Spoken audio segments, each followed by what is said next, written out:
What is your current outlook and assessment of the global economy and financial markets, and maybe with the tweak of, if anything materially has changed since the last time you were on this program that's affecting your outlook?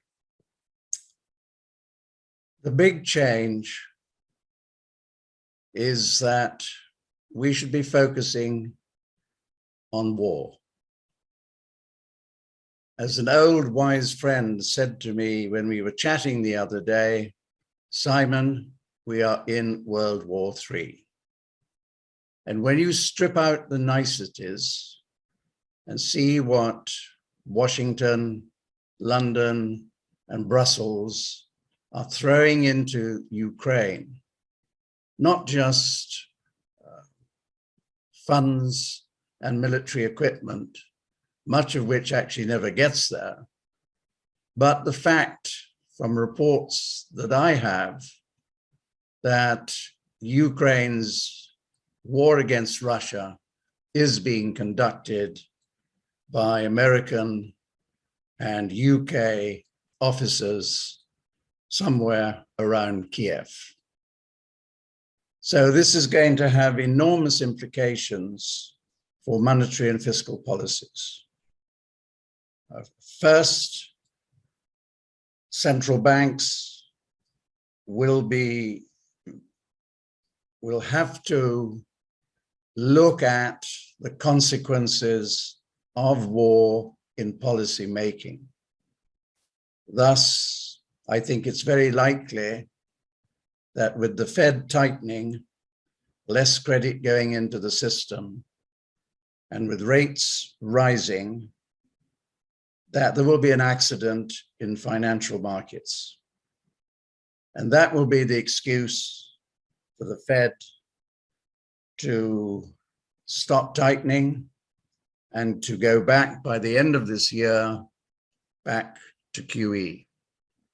Because the focus, although inflation will be having a temporary fall, the focus will be much more on weakness of the economy and the start of rising unemployment and the consequences of war.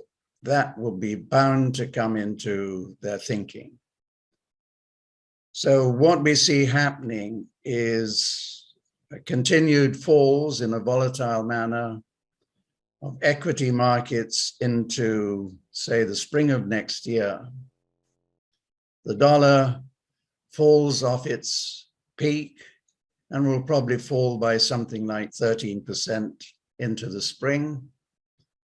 But inflation, though having a dip, will still remain high, and we will see a resurgence of inflation accompanied by the dollar falling very sharply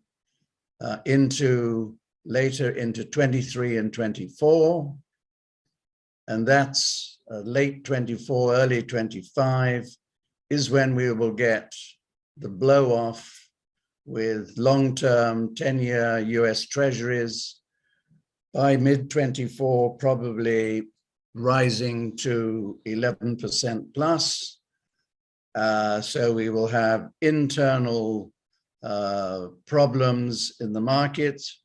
At the same time, the war, whether in Europe, Asia, or the Middle East, intensifying.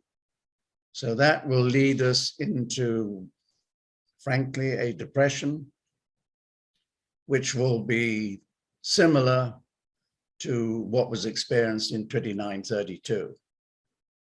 So in that environment, you can see copper prices falling to $6,200 by the spring of next year.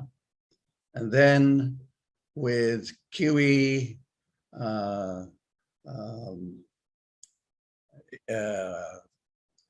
inflation taking off because of oil prices probably reaching $250 in the middle of 2024, and food inflation having a massive resurgence, first because of the drought in Europe, and secondly, in 2024, the US Midwest has a 90-year drought cycle, which was last seen in the 1930s in what was described as the Dust Bowl decade.